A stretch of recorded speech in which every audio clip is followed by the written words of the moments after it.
Queridos amigos e queridas amigas, nossos cumprimentos. Quero cumprimentar em especial aos amigos que fazem parte do estudo do Evangelho da Fraternidade Espírita Irmã Sheila, estudo que tem sido aí produzido, que tem ocorrido normalmente durante todo o processo e o período pandêmico. Grupo de estudo já tradicional, já conhecido da casa mencionada, mesmo antes da pandemia, cujo estudo tem se desdobrado ao longo de anos, e hoje iremos abordar mais um tema de O Evangelho segundo o Espiritismo. Quero cumprimentar também aos amigos do canal Raciocínios Espíritas, para o qual também esse estudo é gravado, esse estudo também é encaminhado, né? Como também o canal oficial da FEIS, Fraternidade Espírita Irmã Sheila. O tema de hoje é o último tema de O Evangelho segundo o Espiritismo. Para quem conhece a nossa prática de estudo do Evangelho, a gente vai estudando o Evangelho sequencialmente. O Evangelho segundo o Espiritismo, sequencialmente. Item por item, do início da introdução do livro até o final.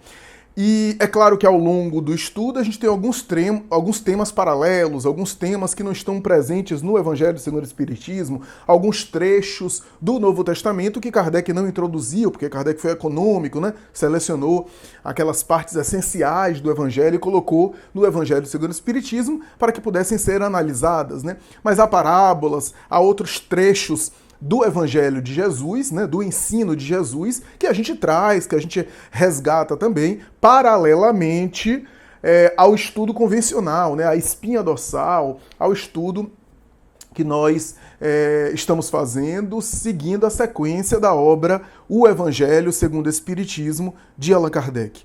No dia de hoje, vamos abordar, portanto, o último tema, o último tópico do Evangelho segundo o Espiritismo, e eu me refiro aqui ao capítulo 28 de O Evangelho segundo o Espiritismo, Preces Espíritas, que nós já falamos aqui que preces espíritas não é prece dos espíritas ou para os espíritas, é prece espírita, é prece espiritual, prece mediúnica. Kardec muitas vezes utilizava o termo espírita como sinônimo de espiritual, mediúnico, daí o fenômeno espírita, daí o mundo espírita. Em alguns momentos, na obra de Allan Kardec, aparece essa nomenclatura. Hoje a gente não usa mais espírita no sentido de espiritual ou de mediúnico, né? Utilizamos um outro vocabulário, mas era o vocabulário, eram os termos que Allan Kardec inicialmente utilizou na sua época. Bom, capítulo 28 de O Evangelho segundo o Espiritismo, itens 81, 82, 83, 84, isso, e 84, e tem uma nota de rodapé logo depois do item 84, de O Evangelho segundo o Espiritismo. Esses itens estão no tópico chamado Prece pelos Obsidiados. Vamos ler primeiro o texto de Kardec e depois a gente faz comentário. Prece pelos Obsidiados, prefácio, que é uma introdução de Allan Kardec. A obsessão é a ação persistente que o espírito mau exerce sobre um indivíduo. Apresenta características muito diversas, desde a simples influência moral, sem sinais exteriores, perceptíveis, até a perturbação completa do organismo e das faculdades mentais. Oblitera todas as faculdades mediúnicas. Na mediunidade escrevente, ela se traduz pela obstinação de um espírito em se manifestar com exclusão de todos os outros. Os espíritos maus pululam em torno da terra, em virtude da inferioridade moral de seus habitantes. Sua ação malfazeja faz parte dos flagelos com que a humanidade se defronta neste mundo. A obsessão, como as enfermidades e todas as tribulações da vida, deve ser considerada como prova ou expiação e aceita como tal. Do mesmo modo que as doenças resultam das imperfeições físicas que tornam o corpo acessível às influências perniciosas exteriores, a obsessão é sempre o resultado de uma imperfeição moral que dá acesso a um espírito mau. A causas físicas se opõem forças físicas. A uma causa moral tende a se opor uma força moral. Para preservá-lo das enfermidades, fortifica-se o corpo. Para livrá-lo da obsessão, é preciso fortificar a alma. Daí a necessidade de o obsidiado trabalhar pela sua melhoria, pela sua própria melhoria, o que basta, na maioria das vezes, para o livrar do obsessor sem recorrer a terceiros. O auxílio destes se torna indispensável quando a obsessão degenera em subjugação e em possessão, porque então o paciente muitas vezes perde a vontade e o livre-arbítrio. A obsessão exprime quase sempre a vingança exercida por um espírito e que com frequência tem sua origem nas relações que o obsidiado manteve com ele em precedente existência. Nos casos de obsessão grave, o obsidiado se acha como que envolvido e impregnado por um fluido pernicioso que neutraliza a ação dos fluidos salutares e os repele. É desse fluido que importa desembaraçá-lo. Ora, um fluido mau não pode ser eliminado por outro fluido mau. Mediante a ação idêntica do médium curador, nos casos de enfermidade, é preciso que se expulse o fluido mau com o auxílio de um fluido melhor, que produz, de certo modo, o efeito de um reativo. Esta é a ação mecânica, mas que não basta. É preciso, acima de tudo, que se atue sobre o ser inteligente, ao qual se possa falar com a autoridade que só existe onde há superioridade moral. Quanto maior for esta, tanto maior será a autoridade. Ainda não é tudo. Para garantir-se a libertação, é preciso induzir o espírito perverso a renunciar aos seus maus desígnios, fazer que nele despontem o arrependimento e o desejo do bem, por meio de instruções habilmente ministradas em evocações particulares, tendo em vista a sua educação moral. Só então se pode ter a dupla satisfação de libertar um encarnado e de converter um espírito imperfeito. A tarefa se apresenta mais fácil quando o obsidiado, compreendendo a sua situação, presta o concurso da sua vontade e da prece. O mesmo não se dá quando, seduzido pelo espírito embusteiro, ele se ilude sobre as qualidades daquele que o domina e se compraz no erro em que este último o lança, visto que, então, longe de auxiliar, repele toda assistência. É o caso da fascinação, infinitamente mais rebelde do que a mais violenta subjugação. Em todos os casos de obsessão, a prece é o mais poderoso auxiliar que se tem para agir contra o espírito obsessor. Prece para ser dita pelo obsidiado. Meu Deus, permite que os espíritos bons me livrem do espírito malfazejo que se ligou a mim. Se é uma vingança pelos males que lhe fiz no passado, tu a consentes, meu Deus, para minha punição, e eu sofro a consequência da minha falta. Que o meu arrependimento me possa conquistar o teu perdão e a minha liberdade. Mas seja qual for o motivo, imploro para o meu perseguidor a tua misericórdia. Digna-te facilitar para ele o caminho do progresso, que o desviará do pensamento de praticar o mal. Possa eu, de meu lado, retribuindo-lhe o mal com o bem, induzi-lo a melhores sentimentos. Mas também sei, ó meu Deus, que são as minhas imperfeições que me tornam acessível às influências dos espíritos imperfeitos. Dá-me a luz de que necessito para as reconhecer. Combate sobretudo em mim o orgulho que me cega com relação aos meus defeitos. Qual não será a minha indignidade, pois um ser malfazejo pode subjugar-me? Faze, ó meu Deus, que esse golpe aplicado à minha vaidade me sirva de lição para o futuro, que ele fortifique a resolução que tomo de me depurar pela prática do bem, da caridade e da humildade, a fim de opor daqui por diante uma barreira às más influências. Senhor, dá-me forças para suportar com paciência e resignação esta prova. Compreendo que, como todas as outras provas, ela deverá concorrer para o meu adiantamento, se eu não perder os seus frutos com os meus queixumes, pois me proporciona oportunidade de mostrar a minha submissão e de exercitar minha caridade para com um irmão infeliz, perdoando-lhe o mal que me fez.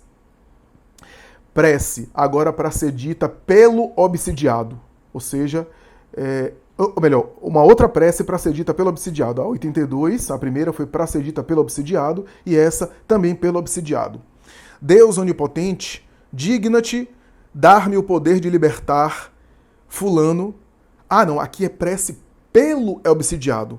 O outro é prece para ser dita pelo obsidiado. Então, a primeira prece é para ser dita pelo obsidiado. E a segunda é para orar pelo obsidiado. Alguém, terceiro, orar pelo obsidiado.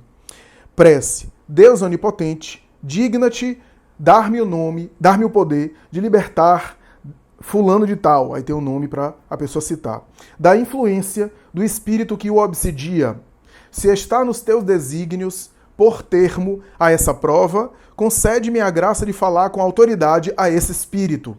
Espíritos bons que me assistis, e tu, seu anjo da guarda, dai-me o vosso concurso, ajudai-me a livrá-lo do fluido impuro em que se acha envolvido. Em nome de Deus onipotente, adjuro o espírito malfazejo que o atormenta a que se retire. 84. Prece pelo espírito obsessor. Deus infinitamente bom, imploro a tua misericórdia para o espírito que obsidia fulano, citar o nome. Faze-lhe entrever as divinas claridades, a fim de que reconheça o falso caminho por onde enveredou. Espíritos bons, ajudai-me a fazer-lhe compreender que ele tem tudo a perder, praticando mal, e tudo a ganhar, fazendo bem. Espírito que te comprases em atormentar fulano, escuta-me, pois que te falo em nome de Deus. Se quiseres refletir, compreenderás que o mal nunca sobrepujará o bem, e que não podes ser mais forte do que Deus e os espíritos bons. Eles poderiam ter preservado fulano dos teus ataques. Se não o fizeram, foi porque ele ou ela tinha de passar por uma prova. Mas quando essa prova chegar a seu termo, eles irão impedir-te qualquer ação sobre tua vítima. O mal que lhe houveres feito, em vez de prejudicá-lo, terá contribuído para o seu adiantamento, e assim para torná-lo mais feliz. Desse modo, terás empregado a tua maldade inutilmente, e ela se voltará contra ti. Deus, que é onipotente, e os espíritos superiores, seus delegados, mais poderosos do que tu, serão capazes de pôr fim a essa obsessão, e a tua tenacidade se quebrará em face da suprema autoridade. Porém, pelo fato mesmo de ser bom, Deus quer deixar-te o mérito de fazeres que ela cesse pela tua própria vontade. É uma moratória que te concede. Se não a aproveitares, sofrer-lhe-ás as deploráveis consequências. Grandes castigos e cruéis sofrimentos te esperarão. Serás forçado a suplicar a piedade e as preces da tua vítima, que já te perdoa e ora por ti, o que constitui grande merecimento aos olhos de Deus e apressará a libertação dela. Reflete, pois, quando ainda é tempo, visto que a justiça de Deus cairá sobre ti, como sobre todos os espíritos rebeldes. Pondera que o mal que praticas, neste momento, terá forçosamente um termo, ao passo que, se persistires na tua obstinação, os teus sofrimentos aumentarão incessantemente. Quando estavas na terra, não terias considerado uma estupidez sacrificar um grande bem por uma pequena satisfação de momento? O mesmo acontece agora, que és espírito, que ganhas com o que fazes. Que ganhas com o que fazes? O triste prazer de atormentar alguém, o que não te impede de ser infeliz. Digas o que disseres e que te tornes ainda mais infeliz. Ao lado disso, vês o que perdes. Observa os espíritos bons que te cercam e dize se não é preferível a sorte deles à tua própria sorte. Da felicidade de que gozam, também tu partilharás quando quiseres. Que é preciso fazer para isso? Implorar a Deus e fazer o bem em vez do mal. Sei que não podes transformar-te de repente, mas Deus não exige o impossível. Quer apenas a boa vontade. Experimenta e nós te ajudaremos. Faze que em breve possamos dizer em teu favor a prece pelos espíritos arrependidos e não mais te classificar entre os espíritos maus. enquanto esperamos poder contar-te entre os bons. Observação, aqui é uma nota de Allan Kardec que termina o Evangelho segundo o Espiritismo, conclui o Evangelho segundo o Espiritismo. A cura das obsessões requer muita paciência, perseverança e devotamento. Exige também tato e habilidade, a fim de caminhar para o bem, espíritos muitas vezes perversos, endurecidos e astuciosos, pois há os rebeldes em grau extremo. Na maioria dos casos, temos de nos guiar pelas circunstâncias.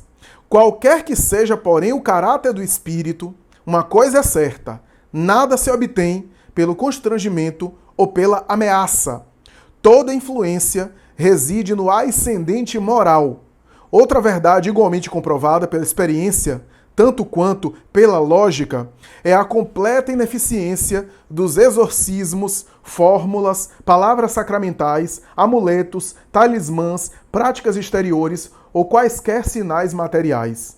A obsessão, muito prolongada, pode ocasionar desordens patológicas e reclama, por vezes, tratamento simultâneo ou consecutivo, quer magnético, quer médico, para restabelecer a saúde do organismo. Destruída a causa, resta combater os efeitos. Bom, esse é o comentário de Allan Kardec, né? Esse é o texto de Allan Kardec com as preces espíritas, isso é, as preces ditadas pelos espíritos, as preces, portanto, mediúnicas, colocadas aqui. E Kardec, no final do capítulo, ele se torna interdisciplinar, né? Quando fala sobre tratamento simultâneo, tratamento médico e tratamento magnético. O tratamento magnético, os passes, a fluidoterapia, e o tratamento médico é o tratamento para trabalhar o corpo. Afinal, a obsessão muito prolongada, como ele diz, ocasiona desordens orgânicas.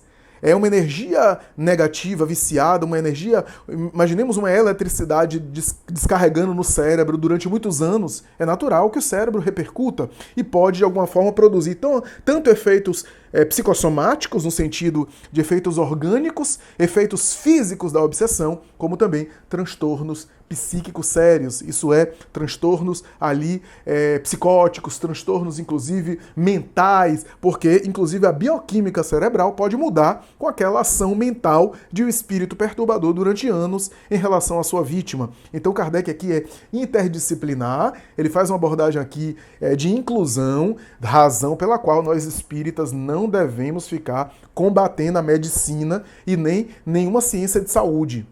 Nós devemos acolher as pessoas que chegam à nossa casa, tratá-las espiritualmente e estimulá-las a ela continuar com seus tratamentos médicos. Eu já vi, ao longo desses anos, muita barbaridade sendo feita por espíritas, pessoas que chegavam, por exemplo, tendo mal-estar e se dizia que era mediúnico e não era.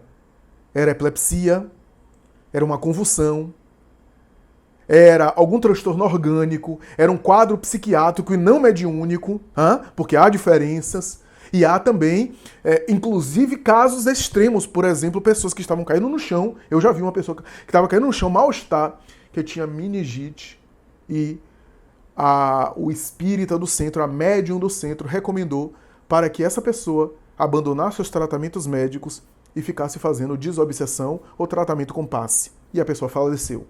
Então, nós temos aí uma gama e uma série de casos a esse respeito, muito sérios, que nós espíritas não deveríamos entrar. A nossa autoridade não é médica, nós não temos autoridade científica, e mesmo o espírita que é médico, ele está atuando como espírita naquele momento, ele não deve atuar nesse sentido. A nossa autoridade é como espírita, recomendar às pessoas, nesse sentido, como espíritas, a fazer o tratamento espiritual e continuar com o seu tratamento médico. Essa é a abordagem multidisciplinar e interdisciplinar que Allan Kardec aí estabelece, né, de uma maneira excepcional, de uma maneira especial, de uma maneira sui generis, essa abordagem aí inter ou multidisciplinar, essa abordagem inclusiva, sábia de Allan Kardec, de sabedoria de Allan Kardec, de colocar o seguinte: a obsessão pode afetar o corpo. Então, mesmo quando elimina a causa da obsessão, qual é a causa da obsessão? O obsessor, a ação do obsessor. Mesmo eliminada a causa, a influência obsessiva é retirada, é afastada, eliminada, o efeito já foi provocado. O efeito é o quê? É no corpo, é na matéria. É na matéria que está experimentando desordens, alterações. Então veja a sabedoria de Allan Kardec de atuar nesse sentido. Inclusive em casos psiquiátricos aqui. Porque a obsessão muito prolongada pode gerar efeitos orgânicos e sequelas. Então, isso é importante aqui considerar essa sabedoria de Allan Kardec. Há casos de obsessão que são exclusivamente obsessivos e que não afetam o corpo e pode fazer só o tratamento espiritual ou fluidoterápico, mas ainda assim a gente não deve se meter, não somos nós que iremos dizer que a pessoa não precisa ou precisa de médico, nós não temos autoridade para isso, né? Mas é interessante que Allan Kardec faz um estudo aqui de obsessão, embora seja curto, o texto seja curto, mas aqui tem elementos preciosos, valiosos sobre obsessão, obsessor, obsidiado, 3 preces, né? A prece para ser dita pelo obsidiado, a prece para ser formulada em favor do obsidiado, alguém terceiro em favor, e a prece para ser dita pelo obsessor, ou melhor, para ser dita em favor do obsessor, né? Para orar pelo obsessor, né? E é interessante porque essa última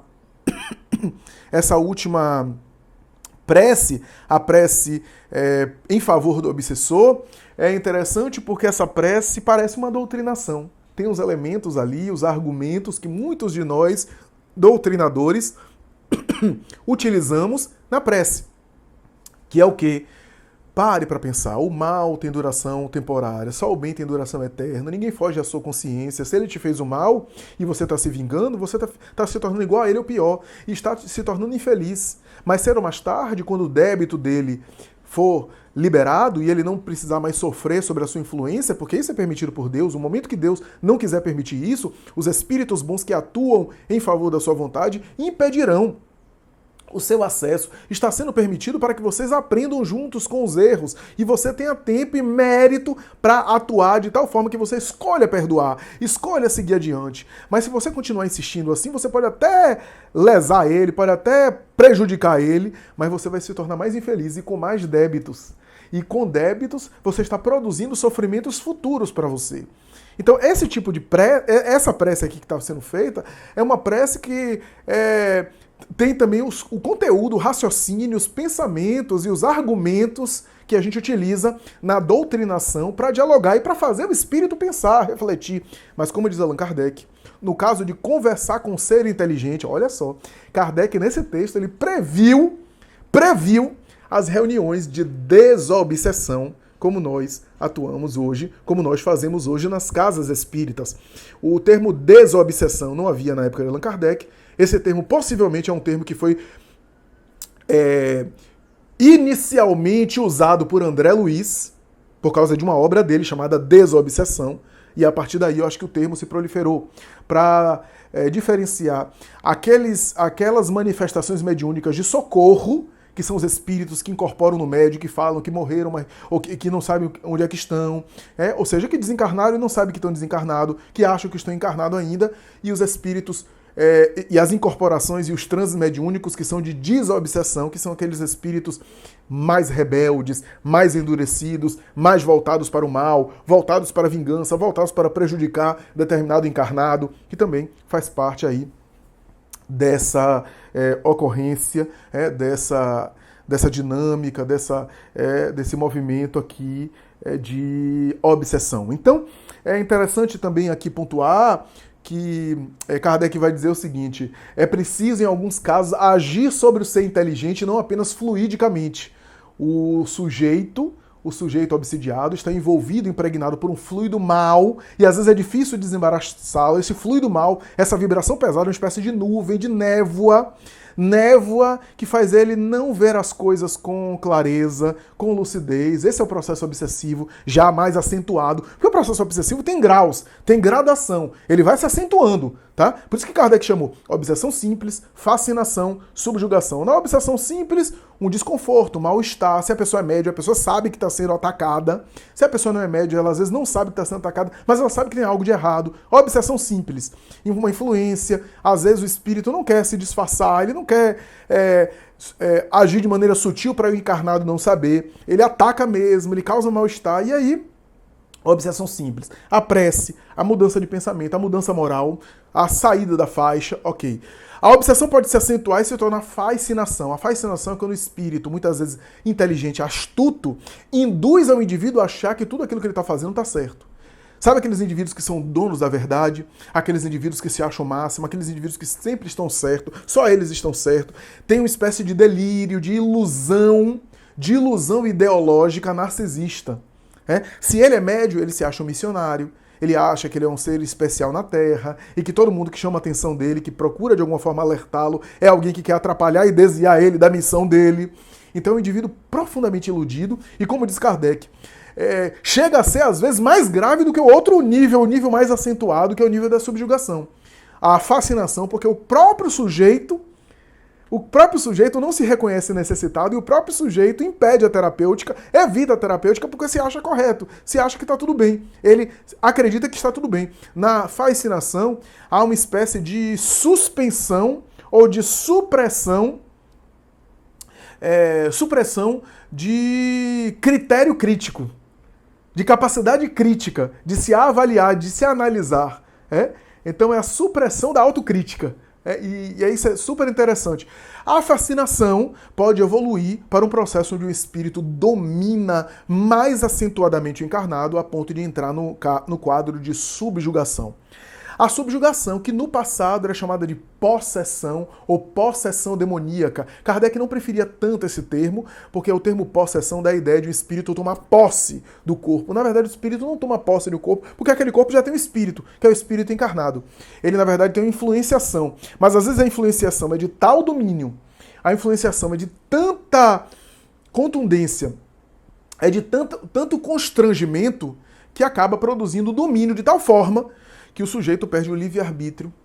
O livre-arbítrio moral, capacidade de discernir, de agir, ele age de acordo com a vontade da entidade dominante, ou o livre-arbítrio físico, a ponto de perder mesmo a consciência, perder mesmo a autonomia, e é o encarnado ou é o desencarnado que age por ele, que atua por ele. É um quadro muito complicado, é um quadro muito específico, é um quadro muito delicado, que precisa ser aí avaliado, a ponto de Kardec dizer muitos quadros de loucura, muitos quadros de psicóticos, ele não falava esse termo porque não tinha, muitos quadros de alienação mental, muitos quadros de perturbação total, psíquica, são considerados loucuras e nada mais são do que processo de subjugação. Mas Kardec, com seu bom senso, no capítulo 23 do Livro dos Médiuns, vai dizer: a loucura, que somente é loucura, ou seja, o transtorno psíquico, o cérebro alterado, desordenado, a bioquímica cerebral, o transtorno psíquico sério, a esquizofrenia. Mas há um grande número de loucura que não passa de um processo obsessivo. Em alguns casos, há os dois. O quadro psíquico, o transtorno psíquico com o assédio e a influência de espíritos perturbadores, de espíritos ignorantes, de espíritos desorganizados. Então, nesse texto kardeciano, nós temos aí uma riqueza muito grande, algumas colocações muito interessantes que precisamos aqui considerar. Obsessão significa o ato ou efeito de obsedar, obsidiar, que significa constranger, submeter. A obsessão estudada por Allan Kardec no Livro dos Médiuns, a partir do capítulo 23, embora no item 459 do Livro dos Espíritos, Kardec já havia abordado a questão quando os espíritos dizem que os espíritos desencarnados influenciam nas nossas vidas muito mais do que nós imaginamos, é no capítulo 23 do Livro dos Médiuns que Kardec introduz essa palavra no dicionário, no vocabulário internacional, chamada obsessão. A palavra obsessão é esse ato ou efeito de obsedar. Obsedar, obsidiar, que significa submeter, constranger. Portanto, na obsessão, há sempre uma vontade dominadora e uma vontade mais passiva que se deixa dominar. Um agente ativo e um agente passivo. A obsessão, do ponto de vista psicológico, é um quadro aí do transtorno obsessivo-compulsivo, mas esse termo obsessivo-compulsivo, obsessão, na psicologia veio depois. Kardec já usava ele antes da psicanálise, das neuroses obsessivas e assim por diante. A obsessão do ponto de vista espiritual, que é essa que Kardec aborda, a partir ali do capítulo 23 do Livro dos Médiuns, ele define como sendo um certo domínio de um desencarnado sobre uma criatura encarnada, que é a obsessão geral. Claro que há obsessões entre encarnados, obsessões entre desencarnados e obsessão de um encarnado para um desencarnado. Quando o sujeito desencarna e eu não deixo ele viver mais, eu fico, né, no ente querido, que eu fico sempre com a mente em cima dele, pensando nele, atraindo ele. Mas, de maneira geral, a obsessão mais frequente, mais comum, que acontece mais e mais viável mesmo, é a obsessão de um desencarnado, que está sem o corpo físico, que está fora do mundo carnal, do mundo físico, portanto tem uma espécie de autonomia maior, tem uma liberdade maior, em relação a uma criatura que está presa a um corpo físico, presa a um corpo material, que é a criatura encarnada, que é mais vulnerável nesse sentido, porque está presa à matéria densa, né? E esse espírito pode, né, de alguma forma, acessar. Kardec vai dizer no Livro dos Médiuns que a obsessão é uma espécie de flagelo, uma espécie de problema, né? Está presente na história da humanidade, infelicitou inúmeras pessoas, esteve presente em cortes europeias, em personalidades célebres, em pessoas famosas ao longo dos tempos. A obsessão atacou pessoas ricas e poderosas e pessoas pobres, simples. Não escolhe, é democrática. A obsessão é um flagelo, é o maior perigo ao uso e ao exercício mediúnico. Kardec diz isso no Livro dos Médiuns, a ponto de ser considerado uma patologia mediúnica. O processo obsessivo é um processo muito complexo, envolve muitas coisas, tá? Não é à toa que há espíritos dedicados a estudar só essa temática, especialmente o espírito Filomeno de Miranda, através de Divaldo Franco, toda a sua obra de Filomeno de Miranda, né, toda a sua produção mediúnica, psicográfica, são de livros sobre o processo obsessivo. Porque Kardec já dizia na época dele que a gente deveria estudar mais o processo obsessivo. Deveria conhecer mais, porque conhecendo mais, a gente tem mais defesas, a gente tem mais elementos para se defender do processo obsessivo. Então, Filomeno de Miranda segue a recomendação kardeciana, segue a recomendação ali do codificador. É uma espécie de patologia mediúnica. Se existe uma patologia, uma doença mediúnica, essa doença é a obsessão. Kardec até faz uma analogia, né? O corpo físico adoece porque tem elementos imperfeitos, a matéria física é imperfeita, nós vivemos num mundo ainda imperfeito, e graças às imperfeições da matéria, aos elementos exteriores, na época de Kardec não havia ainda a noção de micro-organismos, de agentes patológicos, há elementos exteriores e externos que atacam o corpo físico e produzem aí as enfermidades, vírus, bacilos, bactérias e assim por diante. E ele vai dizer, da mesma forma que existe isso nas enfermidades, na questão moral, na questão da alma, as imperfeições da alma geram as obsessões de fora para dentro. Então, na verdade, a causa, quando eu falei inicialmente que a causa é o espírito obsessor que gera, eu estou falando em relação aos sintomas físicos, às doenças, às desordens orgânicas. Mas antes disso, a causa da obsessão não é nem o obsessor. É a imperfeição moral do encarnado, isso é, do obsidiado. Seja por vícios que eu cultivo, que eu atraio, seja por atitudes equivocadas, que eu agredi alguém no passado, esse débito ficou na minha consciência de culpa e isso abre espaço para um obsessor. Onde está o devedor, aí encontra o seu credor.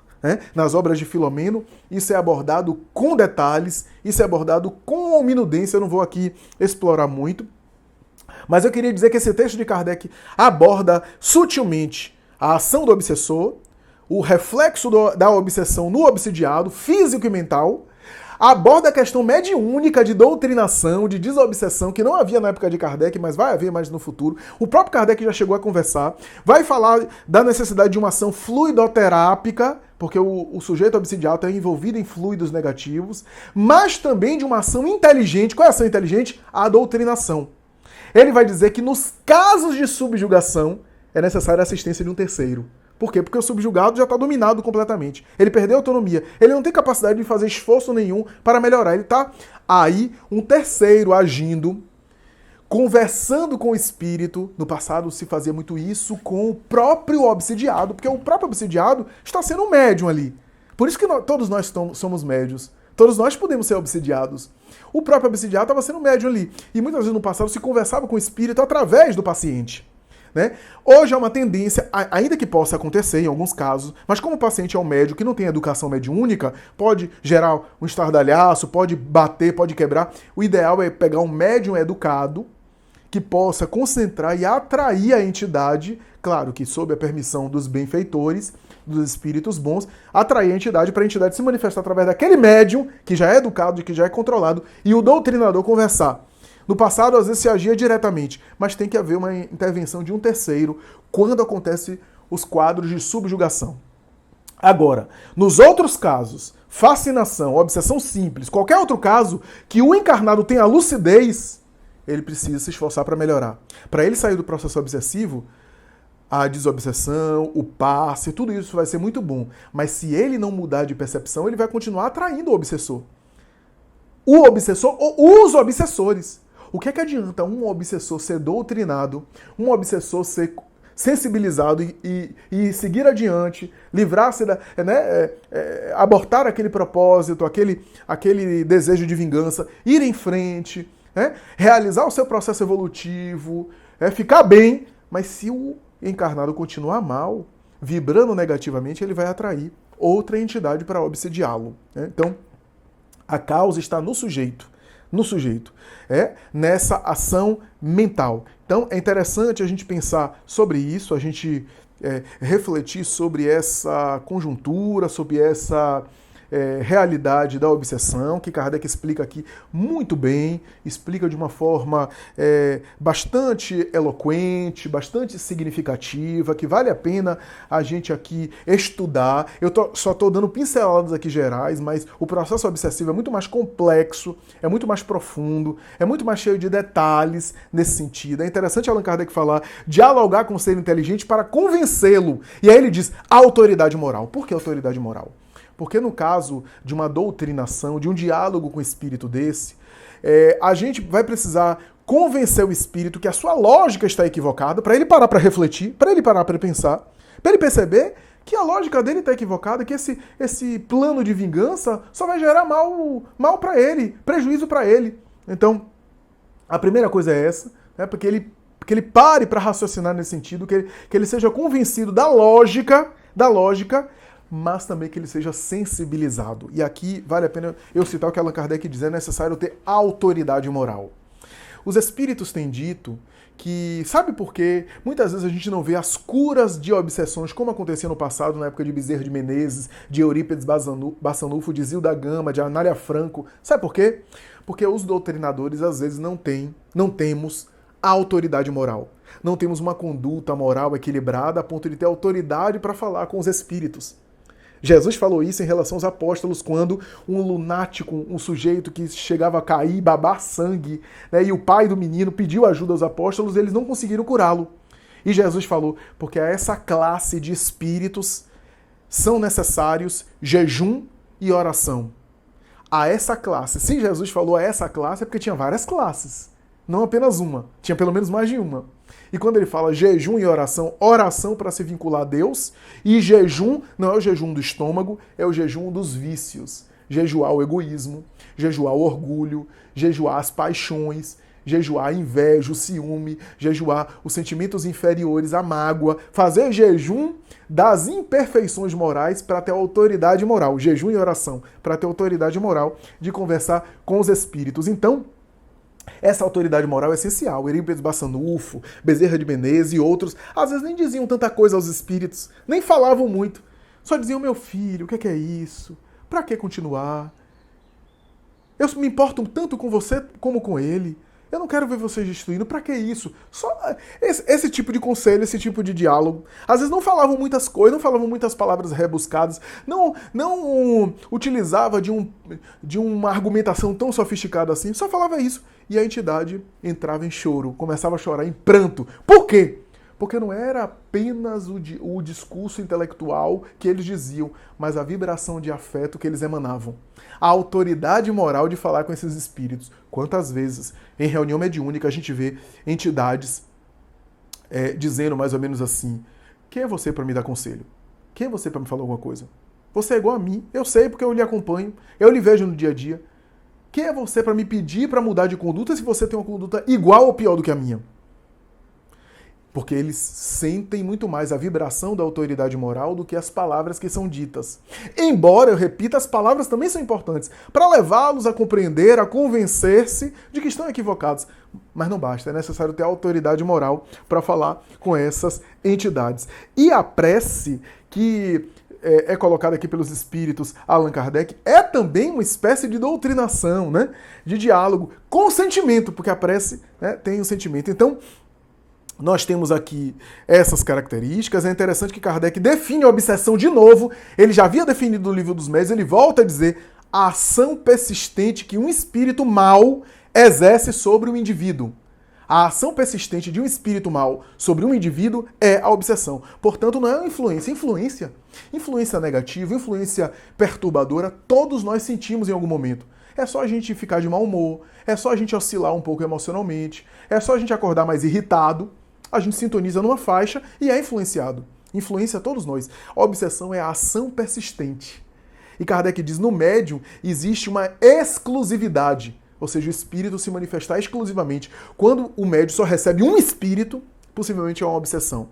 Emmanuel dizia a Chico Xavier que convidava André Luiz, Humberto de Campos e outros espíritos para que outros espíritos se comunicassem por ele, a fim de que não se configurasse a relação dele, de Emmanuel, com Chico, como uma obsessão, uma relação exclusiva. Olha só, imagine o guia se tornar obsessor. Mas essa relação exclusiva é característica de uma posse, de uma exclusividade de espírito obsessor. Então Emmanuel dizia que trazia outras entidades para se comunicar, para não haver exclusividade dele em relação ao médium, né? Então, essa exclusividade, Kardec diz que a obsessão é uma provação inerente à humanidade, uma provação comum da humanidade, né? Faz essa analogia com as doenças, as imperfeições físicas, e fala que a obsessão tem a ver com a imperfeição da alma. Eu vou citar alguns trechos aqui que eu acho interessante, que é o seguinte: daí a necessidade de o obsidiado trabalhar pela sua própria melhoria, o que basta para o livrar do obsessor sem recorrer a terceiros. O auxílio destes se torna indispensável quando a obsessão degenera em subjugação e em possessão, porque então o paciente muitas vezes perde a vontade e o livre-arbítrio. Mesmo na subjugação, quando o agente obsessivo é afastado e o obsidiado recupera um pouco a lucidez, o equilíbrio, mesmo assim, quando ele recupera, quando ele fica assim bem, aí ele precisa trabalhar para se esforçar para elevar, porque senão ele pode cair numa faixa negativa e retomar um processo obsessivo, mesmo que não seja com aquele obsessor, com outro, né? Em todos os casos de obsessão, a prece é o mais poderoso auxiliar que se tem para agir contra o espírito obsessor. Esse é, de alguma forma, assim, o trecho mais importante do nosso tema. Esse parágrafo de Kardec. Em todos os casos, a prece é o antídoto mais eficaz que a gente tem contra a obsessão. Então, antes do passe, antes de qualquer coisa, a prece é o que você tem de melhor. Porque eu posso ir tomar passe e estar com a vibração e não me elevar através do passe. Mas a prece, se eu me esforço para fazer prece, eu me elevo. É o recurso, é o WhatsApp, é o telefone, é o WhatsApp, é a mensagem que eu tenho ali à minha disposição com relação ao mundo espiritual superior. Então a prece é o antídoto eficaz, eficiente. Nós vemos no Evangelho de Jesus vários casos de obsessão e ele próprio libertando e dizendo aos pacientes para melhorarem de vida, para mudarem de conduta, para melhorarem as suas vidas para melhor e assim por diante. Então, de fato, a prece é aquele antídoto que a gente tem para nos imunizar, para elevar a vibração, para termos defesas magnéticas, defesas espirituais, e também para sensibilizar o espírito obsessor através da oração. Porque o espírito obsessor, no fundo, é um infeliz. É alguém em sofrimento. É alguém que está infeliz também padecendo. Não tenhamos dúvidas que se estivermos em vibração elevada, em vibração espiritual superior, mesmo se estivermos sendo atacados, assediados, nós temos defesas e recursos. E não cairemos na obsessão. Poderemos até sermos perseguidos, mas, como estamos em uma vibração superior, não seremos dominados, porque a obsessão é um certo domínio, um domínio. Então, a prece em sentido elevado nos liberta nos deixa sem o domínio. E o obsessor vai cansar, como diz Allan Kardec, vai cansar por persistência nossa, por paciência nossa, vai cansar e vai desistir do seu propósito. Vai se sensibilizar com a nossa mudança. Inclusive, vai, em algum momento, copiar os nossos exemplos. É isso, meus amigos. Espero que vocês tenham gostado. Esse é o estudo do Evangelho segundo o Espiritismo, capítulo sobre obsessão, né? Prece pelos obsidiados. E até a próxima, se Deus quiser. Muita paz.